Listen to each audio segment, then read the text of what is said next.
रजोगुण से ही कामना उत्पन्न होती है। तीसरे अध्याय क्या है ये, लास्ट में आज समाप्त हो जाएगा तीसरा अध्याय। रजोगुण से ही कामना उत्पन्न होती है, कामना पूरी न होने पर फिर क्रोध आता है। एक व्यक्ति चना बेचता था, एक बार कामना उत्पन्न हुई और नारद से बोला, भगवान को बोलो मेरे को हलवाई बना दो। हलवाई बना दो तो कभी मिठाई बचती, कभी दूध बिल्ली पी जाती। दुखी हो गया तो सोचा कपड़े की दुकान हो जाए। फिर वहाँ भी कपड़े न बिकने पर ओल्ड फैशन के हो जाते थे। फिर हीरे की दुकान बनी तो भी तृप्त न हुआ, तो राजा राजा बन गया।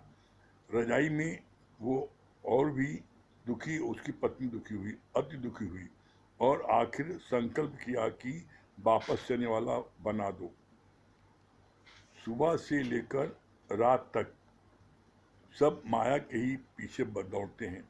ज्ञानी बोलता है, वाह गरीबी, दौलत माने दो लात, आती है तो आंखों पर लात लगाती है, मनुष्य अंधा हो जाता है और जब जाती है तो कमर पर लात लगाती है। जवानी में मनुष्य माया का संग्रह करता है और बुढ़ापे में फिर दान करता है। मन तो पूरी उम्र माया में ही रहा। Money at the most can spoil man, not make a man. पूरी आयु मनुष्य माया कमाने में गंवा देता है। अपने बच्चों को प्यार करने का, साथ मिलकर खाने का भी मौका नहीं मिलता। माया मरी न मर मरा, मर मर गया शरीर, आशा तृष्णा न मरी, कह गए दास कबीर। ये तृष्णा का कासा तेरा हरदम खाली है, तू झूठी आशा के द्वारे का सवाली है। पहले आंख बाहर देखती थी, अब हमें गुरु बार बार अंतर्मुखता की ओर प्रेरित करता है। मन जीते जग जीत है। ये आज समाप्ति है ये तीसरे अध्याय का।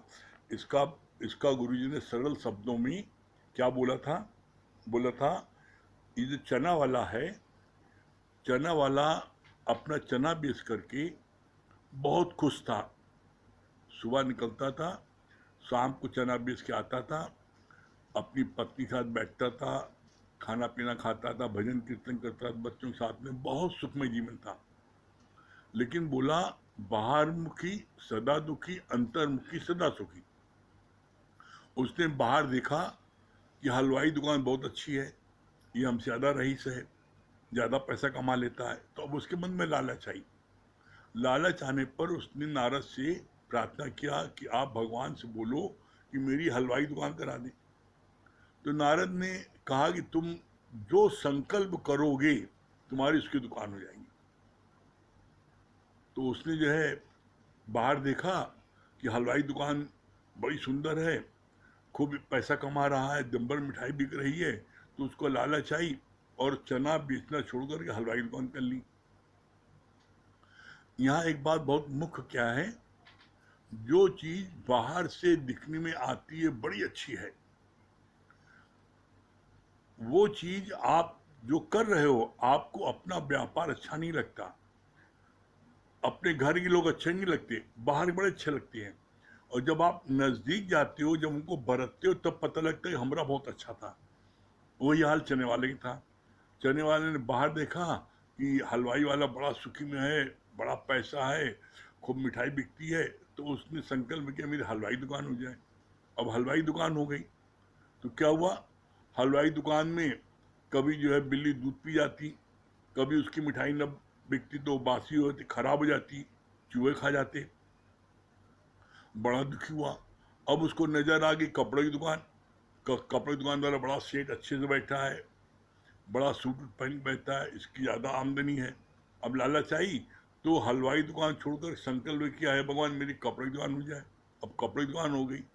उसमें आए दिन क्या है, जब कपड़ा नहीं बिकता था तो ओल्ड फैशन हो जाता था, वो कपड़ा बेकार हो जाता था, पड़ा रहता था, नहीं बिकता था, कभी चूहे काट जाते थे, कभी कुछ। तो कहा ये तो और बवाल है। तो अब उसको फिर क्या हुआ, बाहर फिर देखा, बाहर क्या देखा कि सोने की दुकान वाला, ऑर्नामेंट्स वाला बड़ा खुशी, एकदम कम कस्टमर आते हैं, दिन भर मोटी कमाई होती है, इससे हम भी हीरे की दुकान खोल लें। अब कपड़े की दुकान छोड़ करके ऑर्नामेंट्स की दुकान खोल ली। अब ऑर्नामेंट की दुकान खोल के खूब आमदनी होने लगी, बड़ा सुखमय जीवन बिता रहा था। लेकिन फिर एक दिन देखा राजा की सवारी जा रही है, अब सब लोग सलाम कर रहे हैं, सब लोग राजा के पीछे भाग रहे हैं।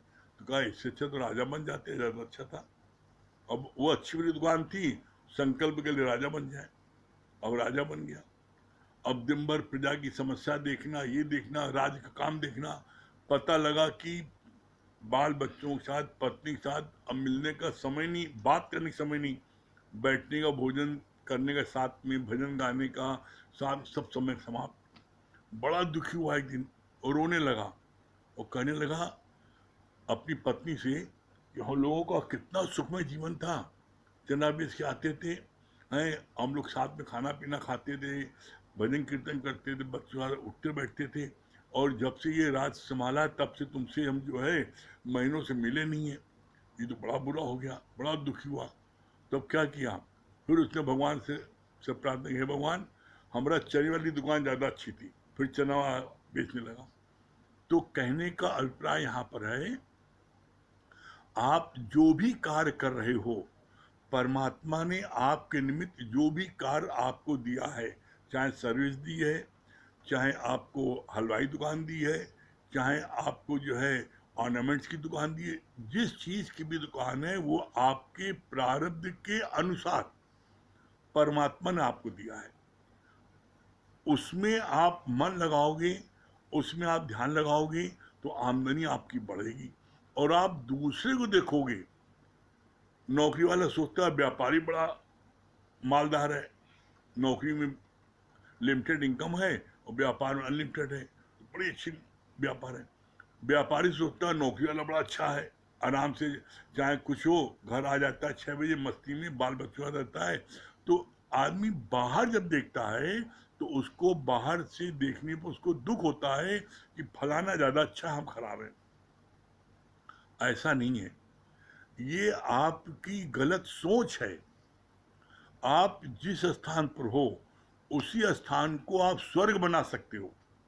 अपने ही कार्य में आप ध्यान दो, अपने ही कार्य में आप मन लगाओ, कैसे इसमें और हम व्यापार अच्छे से करें, कैसे तरक्की हो, तो आप देखोगे आपको उसमें ज़्यादा संतोष मिलेगा, ज़्यादा आमदनी होगी बाहर न देखने पर।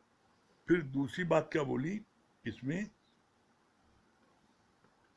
दूसरी चीज़ यहाँ पर आई कि यहाँ पर प्राणी जो है, हर व्यक्ति सुबह से लेकर के रात तक धन कमाने के लिए दौड़ता है, धन कमाने के लिए सुबह से लेकर रात तक दौड़ता है। आप देखो आप, और जब रात तक दौड़ता है, और जो ज्ञानी है, ज्ञानी कहता है वाह गरीबी, वाह गरीब मतलब होता है वाह फकीरी। फकीरी शब्द क्यों आया, फकीरी शब्द उसके लिए आता है जो फिक्रों से खाली हो। और फिक्र से खाली कौन हो सकता है, उसका जवाब आया, चिंता तेरी तभी मिटेगी जब चिंतन में ले लोगे राम। जब तुम परमात्मा का चिंतन करोगे, गुरु के वचनों का चिंतन करोगे, राम ने क्या कहा, बोला नहीं, कृष्ण ने क्या कहा, जब आप उनके वचनों का चिंतन करोगे तो आपकी चिंता मिट जाएगी। रात दिन पैसा कमाए, बाल बच्चों का न उनका आप सुख ले पाए, न बाल बच्चे आपका सुख ले पाए, न पत्नी, न पति, न बाल, न बच्चे, रात दिन सिर्फ हाय माया, हाय माया। इसके लिए भगवान ने क्या बोला, तुम्हारी ये गलत सोच है कि जब धन बहुत अधिक हो जाएगा तो हमको सुख मिलेगा। ऐसा नहीं है, ऐसा कदापि नहीं है। आपको सुख कब मिलेगा, जब आप इस गीता ज्ञान को सुनोगे। और गीता ज्ञान को सुनने से क्या होता है, जब आवे संतोष धन, सब धन धूल समान। और जब आप गीता ज्ञान सुनोगे तभी आपको संतोष आएगा। इसका प्रत्यक्ष प्रमाण है। प्रत्यक्ष प्रमाण क्या है, आप जितने लोग भी इस ज्ञान को सुन रहे हो, आप देख लो, सत्संग में आने के पहले आपको धन को कमाने की कितनी ललक थी, कितनी लालसा थी, कितनी आसक्ति थी। आप रात दिन और आप कमाने में लगे थे, लेकिन आज आप सत्संग ले रहे हो, तो सत्संग लेने पर आज आप देख लो क्या हो रहा है। सत्संग लेने पर आज जो है आपको कितना संतोष आ गया। जितनी आपकी आमदनी है उसमें आपको संतोष आ गया, जितना आप कमा रहे हैं उसमें आप संतोष आ गया, जितने बाल बच्चे हैं उसमें संतोष आ गया, किराए का मकान उसमें संतोष आ गया, एक कमरे का मकान उसमें संतोष आ गया, कोठी है उसमें संतोष आ गया। बोला ये जो संतोष धन, ये संतोष धन जब तक आप गुरु की शरण में नहीं आओगे, जब तक आप इस ज्ञान को नहीं सुनोगे, गीता ज्ञान को नहीं सुनोगे, ये गारंटी है और मेरा आपसे चैलेंज है कि जीवन में संतोष नहीं मिल सकता। और इस बात की भी गारंटी है कि जिसने इस ज्ञान को सुन लिया उसके जीवन में निश्चित संतोष आ जाएगा। और इसीलिए कहा गया है संतोष, समुद्र पर्यंत धन हो जाए तब भी संतोष नहीं है। जिसके पास समुद्र पर्यंत धन है वो और इकट्ठा हो जाए, उसके लिए भाग रहा है। और अपनी क्या है, बाल बच्चों का, पत्नी का, घर का, अपने किसी भी उसका संबंध का कोई सुख नहीं ले पा रहा है। तो सारे सुखों को लेते हुए आप मोक्ष को प्राप्त हो, ये सरल युक्ति बताता है गुरु गीता ज्ञान के द्वारा। इसलिए गीता ज्ञान बहुत जरूरी है। फिर आगे तीसरा क्या बोला अध्याय, तीसरे अध्याय में पैराग्राफ में क्या बोला,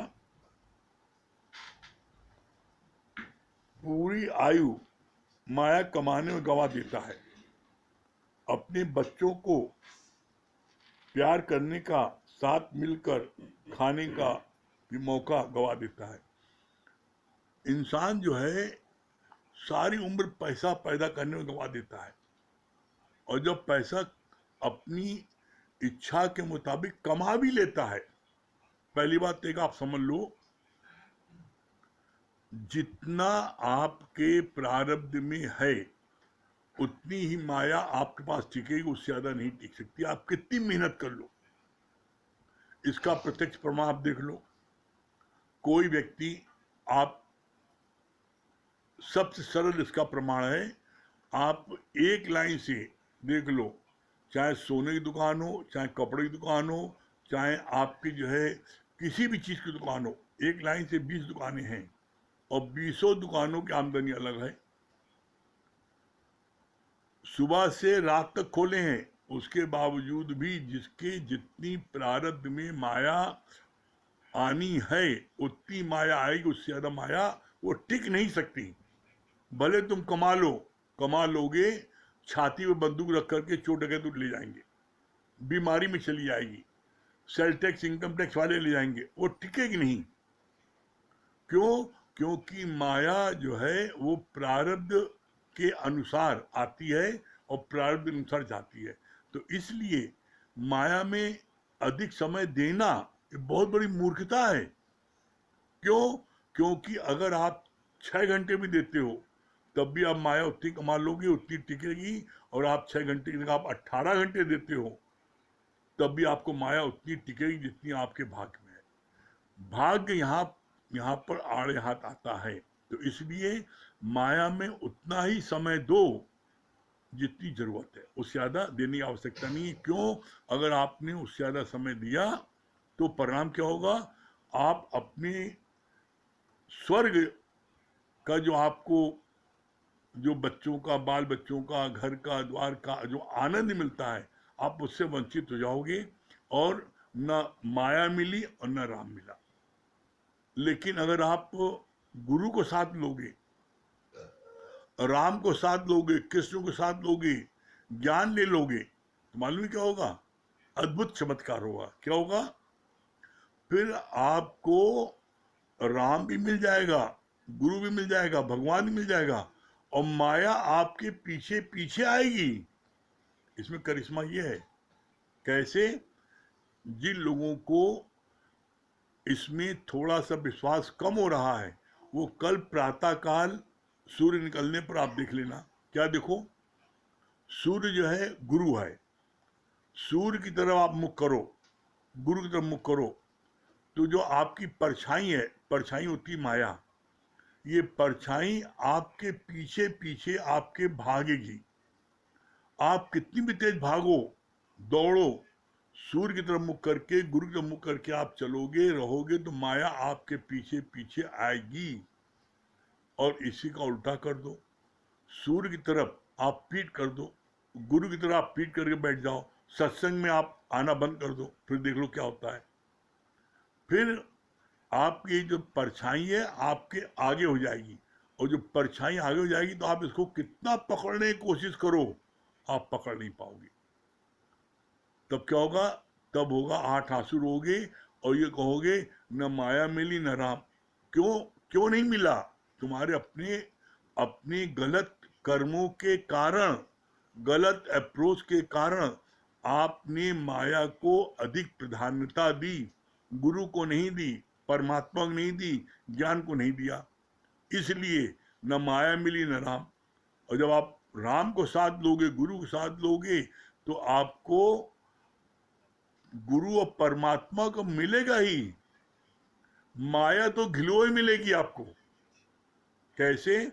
जैसे आप दूध वाले से अगर 4 किलो दूध लेते हो तो पावर घिलवा डाल देता है, उसी तरीके से जो परमात्मा के कार्य में लगे होते हैं, जो इस गीता ज्ञान को मनमना भाव के सुनते हैं, उनका परिणाम क्या होता है? माया उनके पीछे पीछे भागती है कि कैसे हमको स्वीकार कर लें। इसका प्रमाण है, क्या प्रमाण है? कबीर ने जब पानी मांगा तो लक्ष्मी जी ने उनको सोने गिलास में दे दिया कि ये कुछ तो स्वीकार कर ले। तो कबीर पहचान गए कि ये जो लक्ष्मी आ गई है। तो कबीर ने अपनी पत्नी लोई से क्या बोला? लोई जरा लाओ डंडा और मैं इसे करूं चंगा।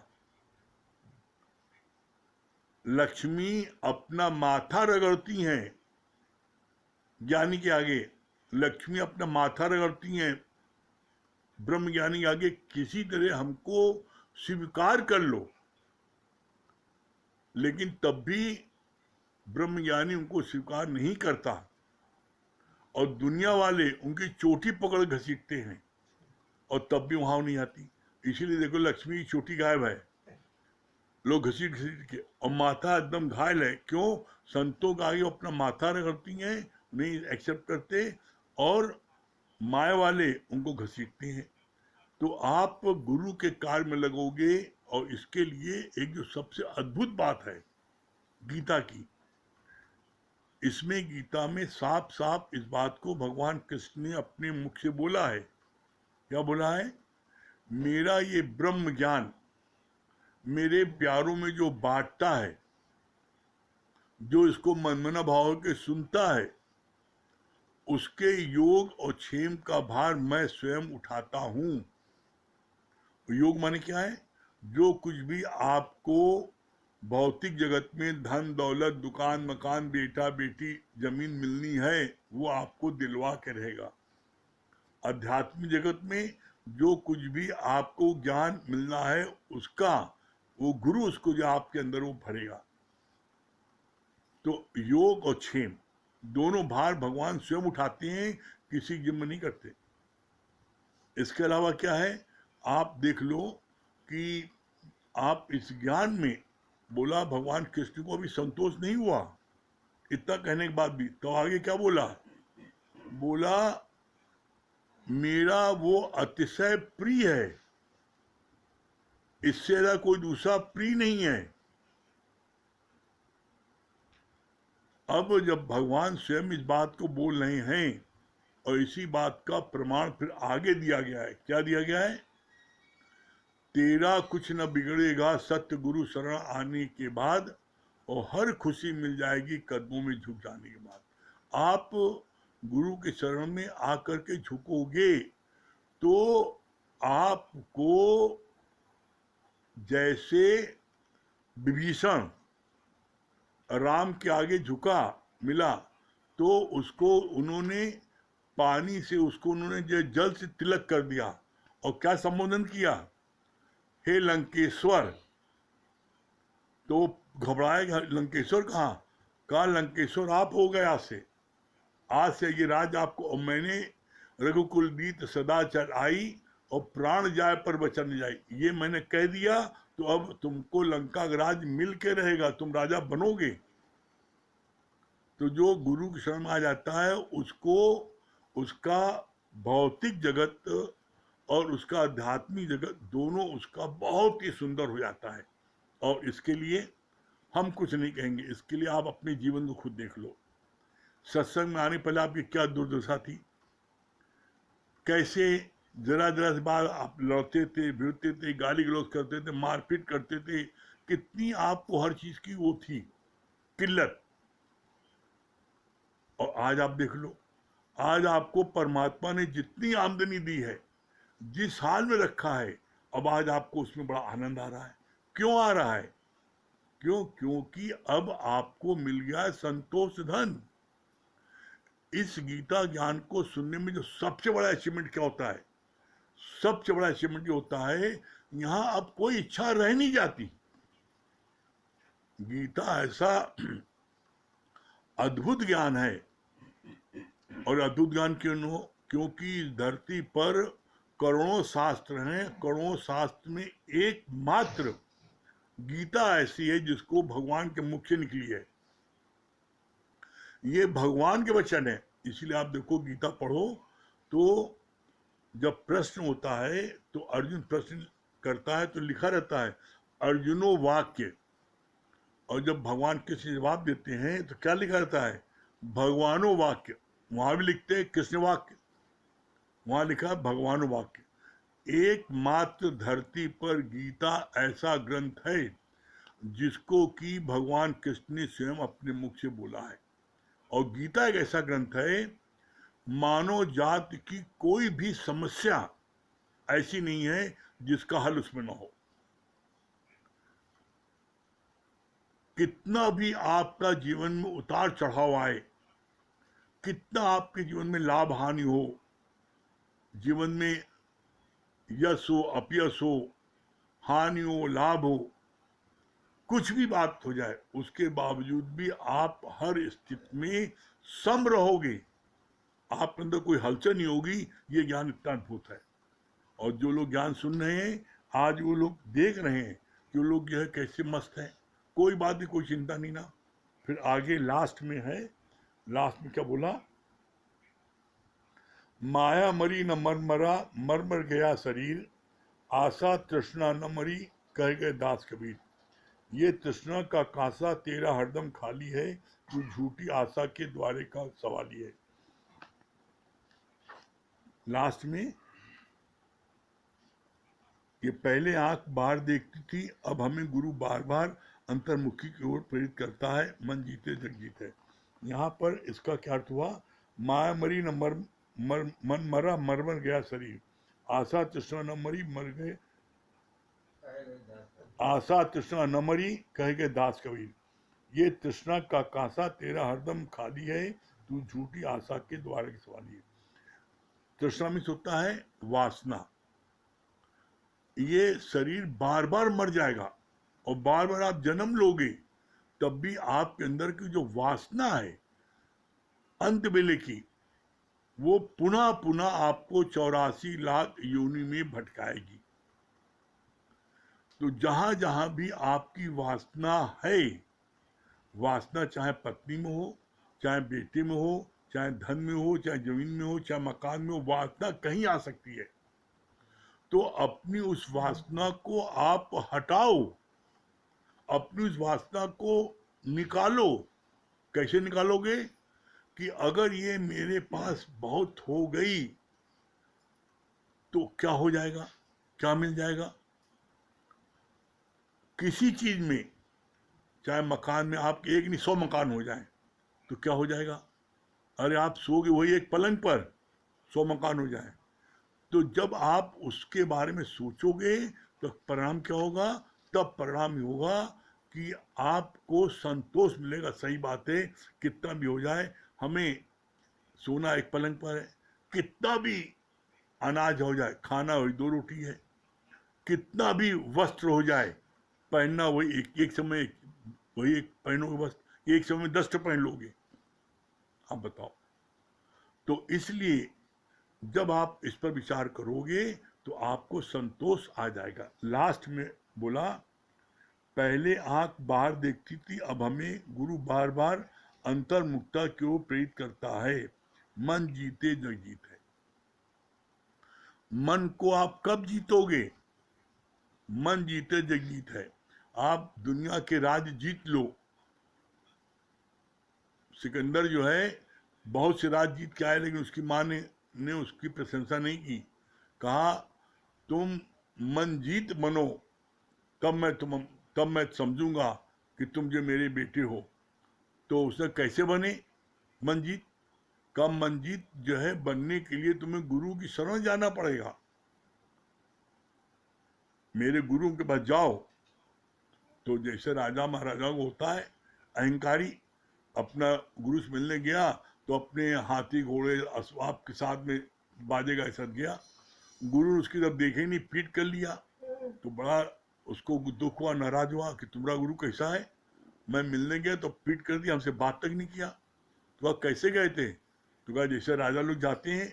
तो कहा संत के पास जाइए तो सिर को तली बना लो, सिर को पैर बना तब जाओ, संत के पास ऐसे नहीं आते हैं।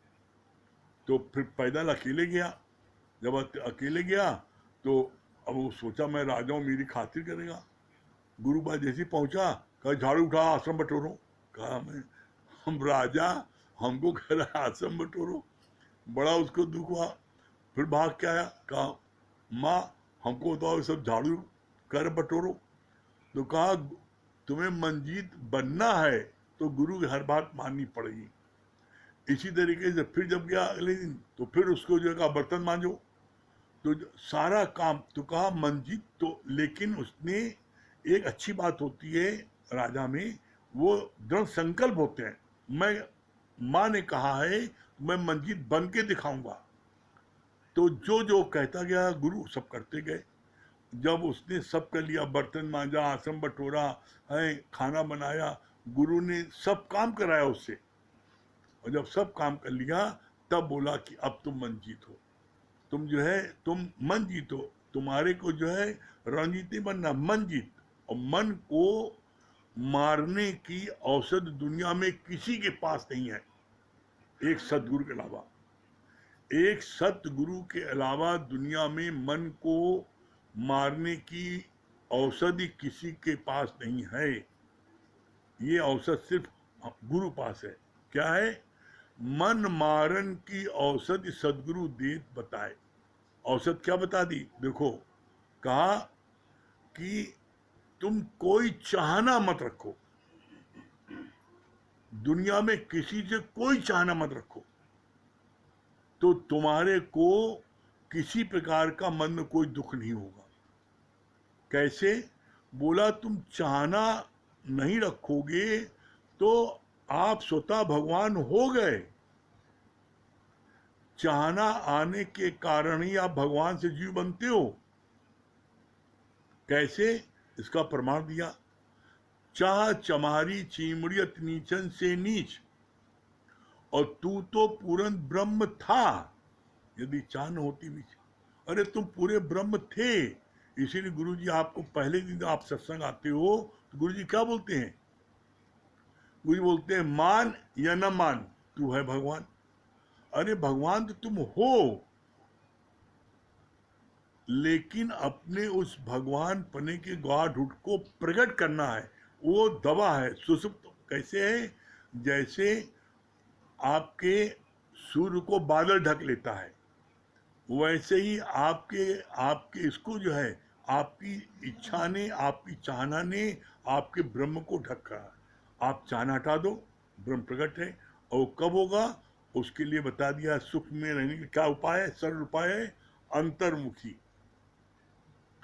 अंतर्मुखी सदा सुखी, बाहर मुखी सदा दुखी। तो आज से ये कल्प वृक्ष है, सत्संग कल्प वृक्ष होता है।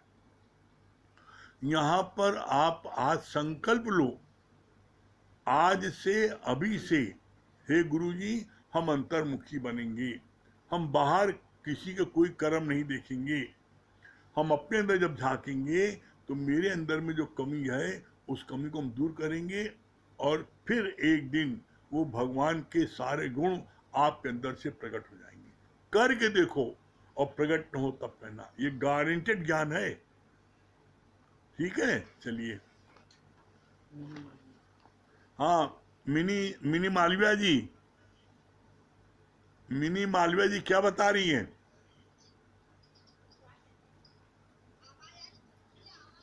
हाँ, क्या बता रही मिनी मालविया जी?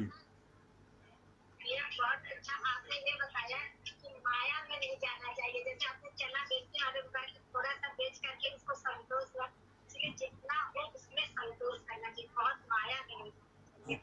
माया बहुत में अच्छी बात आपने माया में जाना नहीं चाहिए ऐसा नहीं है। माया में जी जाओ, भैया, लेकिन उसमें आसक्ति नहीं रखो। ठीक है। जी भैया, वेरी गुड। जी जी भैया, हाँ। बहुत अच्छा लगा, बहुत अच्छा लगा आपकी बातें।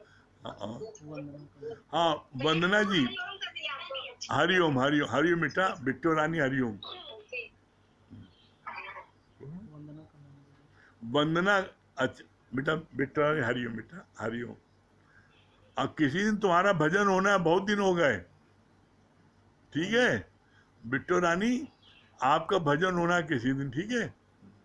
वंदना कटरा, हाँ वंदना जी, कलाई देवी बेटा, तुम्हारा भजन होना है किसी दिन, अच्छा, संडे को।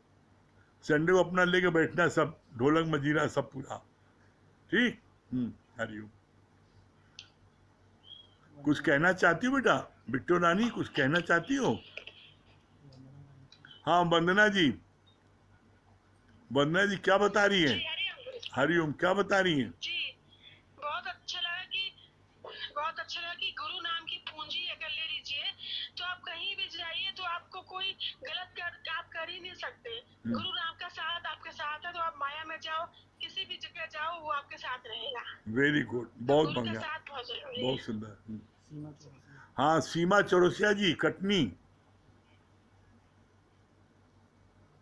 हरिओम गुरु जी। हाँ, हरिओम बेटा, हरिओम। क्या बता रही है सीमा? गुरु जी हमको ये कल की बाड़ी में बहुत अच्छा लगा था, जो व्हील चेयर होता है ना, हम्म। वो घूमता तो है, ऐसे ही मनुष्य भी अपने उसमें घूमता रहता है। हाँ, बहुत ये सुंदर। वाली पॉइंट मुझे कल बहुत अच्छी लगी। दिल्ली, हाँ दुर्गेश भैया, दिल्ली, दुर्गेश भैया। हाँ हरिओम, अरे आपके दर्शन बड़ी मुश्किल से हो रहे हैं यहाँ। सुशीला जी, संजय भैया सब जो है, मार कहते हैं हमारे दुर्गेश भैया से आपने बात नहीं किया है? तो हमको हमको याद आ गया, इनके इनके याद दिलाने पर, कि सारी खुदाई एक तरफ, जोरू भाई एक तरफ। आपको बहुत प्यार करते हैं संजय भैया। हाँ, क्या बता रहे हैं? आप बहुत चाहते हैं संजय भैया के। क्या? मन को मारने, मन में मन में मन मन को जो है, मन हमारा पता नहीं क्या क्या करता है, यहाँ जाओ वहां जाओ, ये कर ले वो कर ले, ऐसे बन जाए। मन की वजह से ही, मन की जो इच्छा है, इसकी वजह से हमें तकलीफ होती है, हमें परेशानी होती है। हाँ। तो इसको मन को मारने के लिए एक जो है, सिर्फ गुरु गुरु ही एक ऐसा है जो हमारे मन को मार सकता है, जो हमें सही राह दिखा सकता है। बड़ा अच्छा लगा मुझे। बहुत सुंदर, बहुत सुंदर। हाँ सुनैना जी, गुरु के बगैर आदमी बहुत सुंदर। हाँ सुनैना जी, हरिओम भैया। हरिओम। हाँ, भजन सुना दीजिए। बहुत अच्छा लगा। सद्गुरु मिल गए, जिंदगी बन गई, कैसे उनका ये दिल गाएगा शुक्रिया, कैसे उनका ये दिल गाएगा शुक्रिया। सद्गुरु मिल गए, जिंदगी बन गई, कैसे उनका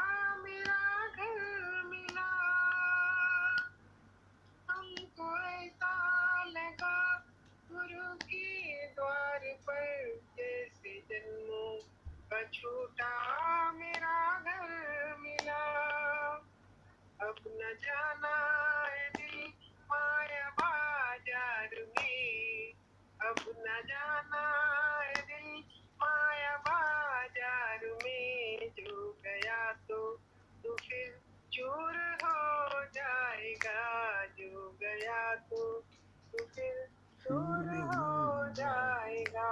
सद्गुरु मिल गए, जिंदगी बन गई, कैसे उनका है दिल गाएगा शुक्रिया। ये किताबों की बातें नहीं है कोई, ना ही गुजरे जमाने की है दास्तां। ये किताबों की बातें नहीं है कोई, ना ही गुजरे जमाने की है दास्तां। कोई ऊधो बिगल आ गया जो इधर, कोई ऊधो बिगल आ गया जो इधर। वो भी पोती पलट प्रेम पी जाएगा, वो भी पोती पलट प्रेम पी जाएगा। कैसे उनका है दिल गाएगा शुक्रिया। काहे माटी की काया पीतराओं में, पंच तत्वों ने मिलकर बनाया मुझे। काहे माटी की काया पीतराओं में, पंच तत्वों ने मिलकर बनाया मुझे। एक दिन वो घड़ी आएगी प्रेमियों, एक दिन वो घड़ी आएगी प्रेमियों, जब मेरा भी जनाजा निकल जाएगा, जब मेरा भी जनाजा निकल जाएगा। सद्गुरु मिल गए, जिंदगी बन गई, कैसे उनका ये दिल गाएगा शुक्रिया। कैसे उनका ये दिल गाएगा शुक्रिया। बहुत सुंदर, बहुत सुंदर। चलिए ओम को जाप कर लीजिए।